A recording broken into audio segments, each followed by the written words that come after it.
गया और औरंगाबाद क्षेत्र से आए हुए प्यारे भाइयों, बहनों, माताओं और मेरे जिगर के टुकड़े जैसे युवा मित्रों, आप सभी को नमस्कार। मित्रों, औरंगाबाद की इस पावन भूमि पर मैं आप सबको प्रणाम करता हूं। सबसे पहले सूर्य मंदिर, देवकुंड धाम, गोवर्धन बाबा, डिहवार बाबा को प्रणाम कर कर मेरी बात की शुरुआत करता हूं।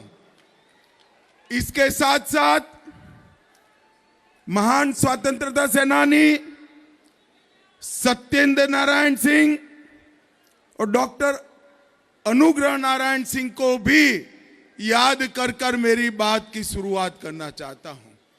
सबसे पहले मैं मेरी बात की शुरुआत देश के प्रधानमंत्री जी को हृदय से धन्यवाद देकर करना चाहता हूं कि सालों बाद कर्पूरी ठाकुर जी को भारत रत्न देने का काम नरेंद्र मोदी जी ने किया।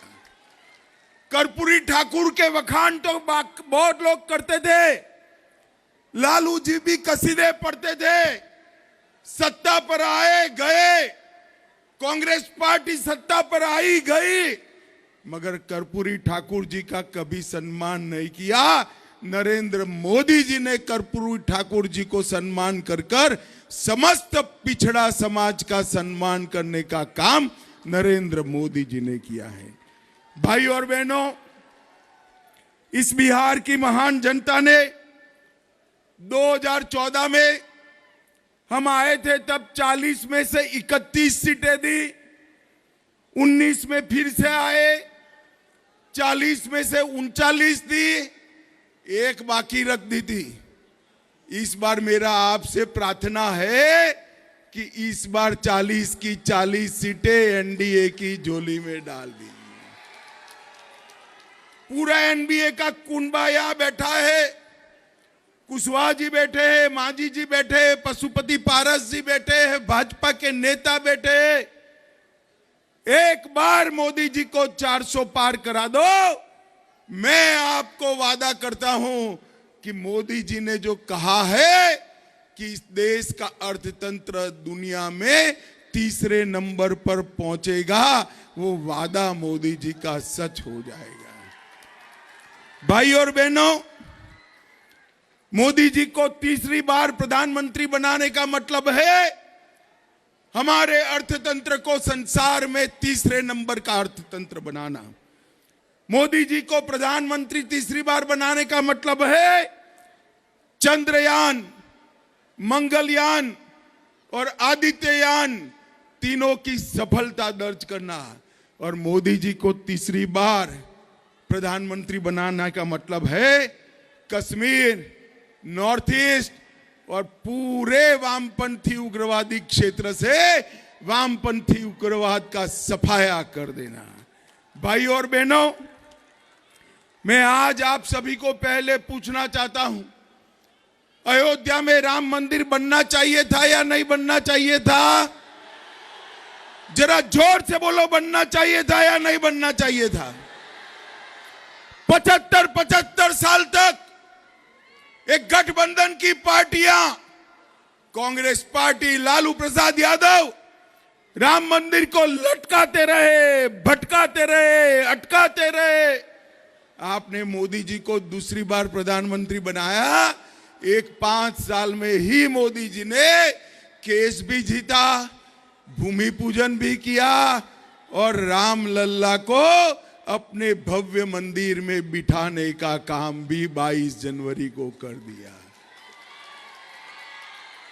और 17 तारीख को राम लल्ला अपने भव्य मंदिर में पहली बार रामनवमी मनाएंगे, अपना बर्थडे मनाएंगे। और इसका आनंद आप सभी को है या नहीं है? जरा जोर से बोलो, है या नहीं है? मोदी जी ने ऐसे कई असंभव काम कर दिए। मुझे बताओ औरंगाबाद वालों, गया वालों, ये कश्मीर जो है हमारा है या नहीं है? जरा जोर से बोलो, है या नहीं है? धारा 370 जानी चाहिए थी या नहीं जानी चाहिए थी? मगर कांग्रेस पार्टी, ये लालू प्रसाद यादव धारा 370 को हटाने नहीं देते थे। मोदी जी ने 5 अगस्त 2019 को धारा 370 को समाप्त कर दिया और कश्मीर को हमेशा के लिए भारत का हिस्सा बनाया। कांग्रेस के जमाने में 10 साल के अंदर कांग्रेस के जमाने में हर रोज पाकिस्तान से आलिया, मालिया, जमालिया आते थे, बम धमाके करते थे और चले जाते थे, कोई कुछ नहीं बोलता था। मोदी जी आए, उरी में किया, पुलवामा में किया, मगर ये आतंकवादी भूल गए एक कांग्रेस की सरकार नहीं है, भाजपा सरकार है और मनमोहन सिंह जी नहीं है, नरेंद्र मोदी प्रधानमंत्री है। 10 ही दिन के अंदर सर्जिकल स्ट्राइक और एयर स्ट्राइक कर पाकिस्तान के घर में घुसकर आतंकवादियों का सफाया करने का काम नरेंद्र मोदी जी ने किया। भाइयों और बहनों, मोदी जी ने 10 साल में देश के करोड़ों गरीबों के लिए 80 करोड़ गरीबों को 5 किलो प्रति माह प्रति व्यक्ति मुफ्त राशन दिया, 12 करोड़ शौचालय बनाए, 4 करोड़ लोगों को घर दिया, 10 करोड़ से ज्यादा लोगों को गैस का कनेक्शन दिया, 14 करोड़ लोगों को नल से जल दिया और 60 करोड़ लोगों को 5 लाख तक का मुफ्त इलाज देने का काम नरेंद्र मोदी जी ने किया। और अभी अभी हमारे सम्राट भाई उप मुख्यमंत्री बने, पूरे बिहार के अंदर आयुष्मान भारत योजना को लागू करने का काम एनडीए की नीतीश कुमार और सम्राट चौधरी सरकार ने किया है। मित्रों, सम्राट चौधरी सरकार, ये बहुत बड़ी उपलब्धि है। पहले गरीब के घर में बीमारी आती थी तो बाप ही 10-15 दिन के बाद बेटे को कहता था, बेटा घर ले जाओ, मैं तो बीमारी से मरूंगा, मेरे इलाज के कर्ज के तले तेरा परिवार भी मर जाएगा। आज कोई बाप को ऐसा करने की जरूरत नहीं है। दिल्ली में बैठा हुआ उनका बेटा नरेंद्र मोदी 5 लाख तक का इलाज करा देता है। भाइयों और बहनों, इस क्षेत्र के लिए मोदी जी ने देश को नक्सलवाद से मुक्त कराने के कगार पर पहुंचाया है। अपना ये औरंगाबाद, एक जमाने में शाम के समय में यहां सभा नहीं होती थी, नक्सलवादी बम धमाका करते थे। आज यहां सड़क, स्वास्थ्य, शिक्षा की बात हो रही है और बिहार और झारखंड नक्सलवाद से, उग्रवाद से पूर्णतया मुक्त हो गए हैं। हमने 2019 से अब तक सिर्फ 5 साल में 200 नए कैंप बनाए। 14 पोलिट ब्यूरो कमेटी के मेंबर या तो सरेंडर हुए या मार दिए गए। बूढ़ा पहाड़ और चकरबंदा जैसे क्षेत्रों को मुक्त कराया और बिहार, झारखंड में ढेर सारे शिक्षा के काम किए। औरंगाबाद में आईटीआई और 2 स्किल सेंटर, गया में 2 केंद्रीय विद्यालय, 2 जवाहर विद्यालय, औरंगाबाद में 2 केंद्रीय विद्यालय, एक जवाहर विद्यालय, गया में 60 मोबाइल टावर, औरंगाबाद में 58 मोबाइल टावर, 5000 नए डाकघर सिर्फ ये 2 जिलों में, 38 बैंक की शाखाएं औरंगाबाद में, 8 एटीएम औरंगाबाद में, 66 बैंक शाखाएं गया में और 32 एटीएम गया में 5 साल में खोलने का काम नरेंद्र मोदी सरकार ने किया। और औरंगाबाद में ये सुशील जी देखते हैं एकदम शांत आदमी, मगर जब औरंगाबाद के विकास की बात आती है तो सभी से लड़ पड़ते हैं। और इसी का कारण है आवास योजना का औरंगाबाद में सबसे ज्यादा घर कोई एक जिले में बना है तो 90,000 घर औरंगाबाद में बना है। आयुष्मान भारत 2,30,000 लोगों को 5 लाख तक का फायदा मिला है। 2,25,000 माताओं को गैस का सिलेंडर मिला। औरंगाबाद में 3 लाख गरीब घरों में नल से जल पहुंचा और 1,80,000 किसानों को 6,000 रुपया प्रति साल पहुंचाने का काम किया। यहाँ का रफीगंज रेलवे स्टेशन, नबीनगर और Anugrah Narayan road railway station नए बन रहे हैं। ये भी भारतीय जनता पार्टी की सरकार का काम है। एनटीपीसी के प्लांट का शुरुआत हुआ। एक नया एक्सप्रेस वे बन रहा है। पटना औरंगाबाद नेशनल हाईवे का सर्वे का काम चल रहा है और सोन नदी पर बना एक पुल हमारे लिए आशीर्वाद के समान है। मित्रों, ढेर सारे काम किए। मुझे बताओ भाइयों बहनों, 10 साल में एक कांग्रेस पार्टी की सरकार थी, कुछ किया था क्या? किया था? मोदी सरकार ने 10 साल में 15 लाख करोड़ से ज्यादा काम नए मोदी जी की पैकेज के अलावे नए काम करने का काम नरेंद्र मोदी जी ने किया है।